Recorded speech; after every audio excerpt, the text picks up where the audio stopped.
Hi guys! So today we are going to do a sit-down talk explaining the difference in proposals and weddings in China and the United States.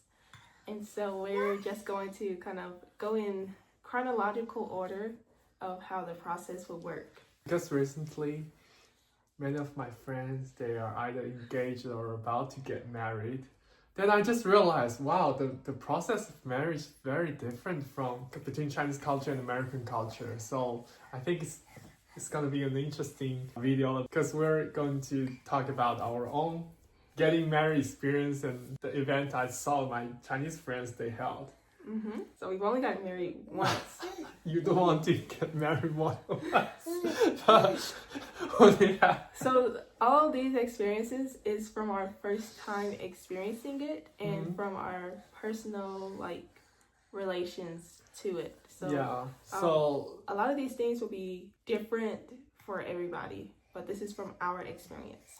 yeah, so a lot of people ask us, do you guys have a wedding? Do you guys have engaged rings, married rings? I think the first difference I noticed is, hey, you want to be in the camera? I was trying to hide you, kind of. Yes, no. So the first biggest difference I noticed, I think, is oh, you want to say hi to everybody? Hi! So the first biggest difference from the material aspect, for example, engaged ring, the biggest difference is, I think here in the US, our ideas towards the engaged ring is, well, before we got married, I was a student, right? And I didn't have money. I was kind of trying to ask you, oh, what's your preferred price range for the engaged ring? Because engaged ring is a big thing in Chinese culture. So some of my friends, I remember, who got married 5 or 6 years ago, they bought some rings from very luxurious brands like Cartier or some other brands. Then each ring would cost $8,000 ish. I mean, 5 years ago, 6 years ago, that was pretty expensive. Oh yeah, I didn't have that much money at the time. Then in Chinese culture, some girls, they would think, oh, if you don't buy an expensive ring to me, you don't love me at all. Did you have that type of feeling? To me, what was important was the style of ring, more so, because I'm not really a jewelry person. I don't really wear a lot of jewelry, but I really did like the style to be kind of simple, feasible to wear on my hand when I want to wear it. Basically, I just wanted something a little bit simple. I didn't care about the price as long as it was cute, simple, not flamboyant. I mean, in the end, I bought a 350, 100, I forgot the price, but it's around that price range. So, yeah, that's the best I can do at that time. but luckily, Tiki liked it. Yeah, I did. Right. So, for me, I felt if you like that person, the ring is just a token. You know, it doesn't matter too much the price. Right? So you bought the ring, and yes, I really did like it. I was so happy because when he proposed, it was when we went on this trip, and I was able to show my family and everything, and it's, you know, that led into the fiance status, engaged status, and to me, the engaged status is how I was explaining to Yonje was that's the status where we can actually start seriously planning for the future together. We only stayed in the fiance stage for 2-3 weeks-ish. I think it was close to a month. Close to a month. Speaking of that, that's another big difference because in China we don't have something similar to the fiance stage. You just get married or be in a relationship. And before that, you need to prepare a lot of things. You need to prepare a lot of accessories. In Chinese culture, you usually need to prepare at least 3 golden accessories. It's rings or necklace or something else. You also need to prepare the money for the wedding because in Chinese culture, you need to pay money for the wedding feast for other guests it's different here, right? But another biggest difference, you need to buy a house. Yeah, it's an interesting story because when we got married, we didn't have any house. Typically, depending on the age, you don't really have a house. People traditionally won't move in together until they're married. Actually, I learned from psychology it's best to just buy a house when you're married together, so then you can both have the house that you want together instead of just one person. Kind of different to already have a house already for you, you know, like when you... Maybe that's why I know the young generation in Shanghai, they're getting married later and later. I mean, just recently, one of my friends told me he bought a $800,000 apartment in Shanghai as a part of preparation of his marriage. I was like, oh my gosh, I couldn't even afford that in the US. That's crazy. I mean, if I have to have a place or either apartment or house to get married, then I think I'll be single for a little bit longer. I don't know. I'm like, I think I would think about the debt that I'm marrying into when I see that. Because also here in America, when you're married to someone, my parents have told me to see if they have any debt, you know, like student loans or like bad credit or something like that, because you're marrying into that. I mean, maybe just because people here, they value relationship more than a house. Like they think you guys can strive for a future together.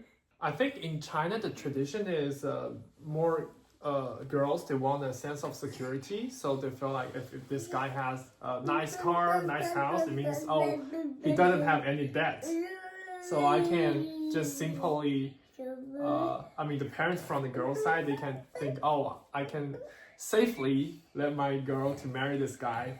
And also in Chinese culture, there is something called dowry, which means the guy side, they need to give some certain amount of money to girl side. For example, if I want to marry you, I need to give you $10,000. Something like that. I mean, I'm happy it's not a tradition in the US. No. At least I don't think so. Not for me. Because I've seen a lot of Chinese drama, not in the drama, in daily life. Some fathers, they say, I'm not letting my daughter to marry you unless you have 20K to marry my daughter. But I mean, it depends. In Shanghai, we don't have this dowry tradition, but in other provinces in China, it's still very popular. It depends on which area you're coming from. So in Shanghai, the tradition is instead of dowry, we buy a car, which is even more expensive than a dowry. I mean, but we did get a car. We did get a car. So the actual act of proposing. So if you guys have seen the video, which we do have it here, you can see how Hyunjin proposed. Some people though, they have like dinners, or they go on a trip, they go to the beach and things like that. Because I know I've seen some videos like they propose around the beach or in some fancy hotels, and where they put a lot of balloons in the room and candles like that, right? Yeah. And I was like, we are in Nebraska. It's impossible to find a beach. It's totally landlocked. But the way I proposed, I made a video game, right? And put a lot of our own memory in it. How's the possibility a proposal gets declined here? Like, is it common to decline the proposal? Some of my friends, they've of course said yes. Like you would know. Only way that it would be a no is like they don't want to make a commitment at this point. You know, you can get the hints that you would say yes. I think it's a difference because the proposal in China, usually it won't fail. I mean, the parents from each other, they'll meet together, like have a meal together. So for example, parents from girl side, the parents from boy side, they'll talk about it, like the future plan. So if the parents level, then they made an agreement, it's impossible for the couple level to decline. So once the boy decided to propose, it's almost 100% successful. So you guys just meet each other's parents? Yeah, it's basically your parents. If your parents like each other, they can make agreements, say how much dowry, how big the house they're going to buy. Is your son having a good job? What's the salary? Then if they're satisfied about everything, then yeah, they will give you consent to propose something like that. For example, if you just propose, right? Then the girls say, oh yes. Then after that, when girls tell the girls' parents, they can decline it again. They say, no, we don't allow you to marry to this boy. What? Yeah, that's true. So you need to talk with the girl's parents first. Some parents, they don't want their girls to marry down. Well, for here, they just go and have a marriage anyway, and then they don't tell anybody. Also, when some people elope because they don't want to have a wedding ceremony, it's easier to just get married instead of having an official ceremony, because they say there's a lot of stress with agreeing parties on both sides on the location and how many people and like what you're going to do. Right. So it's very difficult, which is part of the reason why some people elope. Yeah, that's a good point, because it comes with the next type of wedding. A lot of people ask, do we have wedding? No, we didn't. We haven't. Ceremony. Yeah. Wedding in China is, usually you will spend a lot of money. The standard nowadays in Shanghai is if you want to have a wedding, right, including all the reservation, food, the light, the photography stuff, you need $40K. If you have enough money, that's fine. But if you don't, then I remember we watched a video. It's like, wedding or house, right? Yeah. you have to, for example, if you only have limited money, do you want to spend on your wedding or spend on your future house? I think we choose the latter one. The house. The house, yeah. Right? Because I feel that's something more substantial for our future living quality, because we both agree if we spend the money on wedding, then after you use it, the money's gone, right? But you will always need a house in the future. So for America, for the wedding ceremony, usually it's the parents. If you are financially able, the parents will be the ones who will pitch in, and they will communicate with the other parties. So party A, party B, the parents of those two parties, they will decide on what they are going to pay for and what each other will pay for. You look so cute. For other people who aren't as financially able, they will not do that. They will kind of do something smaller, maybe in the backyard of somebody's house, or go on a trip and do something like that. For Chinese wedding, parents, of course, they still pay for the wedding, usually, if they have money. Usually the new couples, they're poor. Compared to the money they're going to, the budget they'll have, the standard there, the bar is there, right? You have to meet the bar. After the ceremony, we'll have a feast. That's the traditional way, but for me, I just personally don't like that too much, because usually they'll try to invite as many as people they can, because in Chinese wedding, everyone comes, they'll give you a red envelope. So the more people you invite, the more money you can collect in the end. That's a strategy to balance out the expenditures. But the awkward thing is, sometimes the people you invite, you don't even know who they are. Maybe they're your mom's sisters, cousins, children. You've never seen their very distant relatives. You've never seen them in your entire life, even once. Then when you see them, you still need to greet, and you don't even know who they are.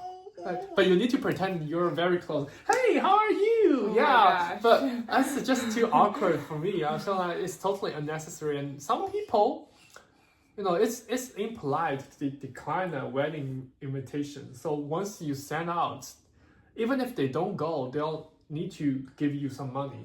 This is my good wish, and they'll give you a red envelope. Sometimes it's just digital, you know, it's like a PayPal, they just transfer it to you. And it's like, oh my gosh, what a pity. I so wish I could see you in person so much. We should keep in touch in the future, but okay, received and never talk again. It's just awkward, I feel, for me. So, me personally, I always wanted to have a traveling or honeymoon trip instead of the traditional wedding. That's just how I feel. I don't want a stressful ceremony, so I was just thinking of having something small, like a small trip or something, and having some friends and family who are willing to go on the trip. I mean, it's very important to find a person who aligns with your idea, right? Because we basically agree with everything like this. I mean, no big argument, so I'm happy. So that goes into how do we feel after marriage. And to me, I feel happy. It's a nice feeling. It's kind of different to explain. Being out the dating scene is like I just don't have any interest whatsoever in any type of dating scene. I think it took you a while to accept the fact that you are married with me.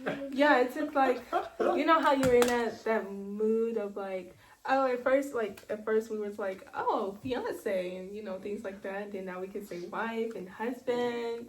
It's like we say it because we can't believe it. And it's just nice to know that this person will be with me forever until we die. Right. Right. I remember you were talking about every morning you realize there's a Chinese guy on your bed. A person who looks different from you. Yeah, every time I still think about it. He's human, but he doesn't look like me, you know? Like it's kind of weird when I'm just looking at him and his facial features are different, and I'm just like, wow, I married someone who has a totally different life than mine. Right. But we both have the same ideals. Right. That's how we feel after marriage. Happy. Yeah. Now we have a baby. Right now we have a 11-month-old baby who's going to turn 1 year old next month. It's like, I don't know what's going on. Yeah, kinda. He wants to play with his frog now. It's so nice.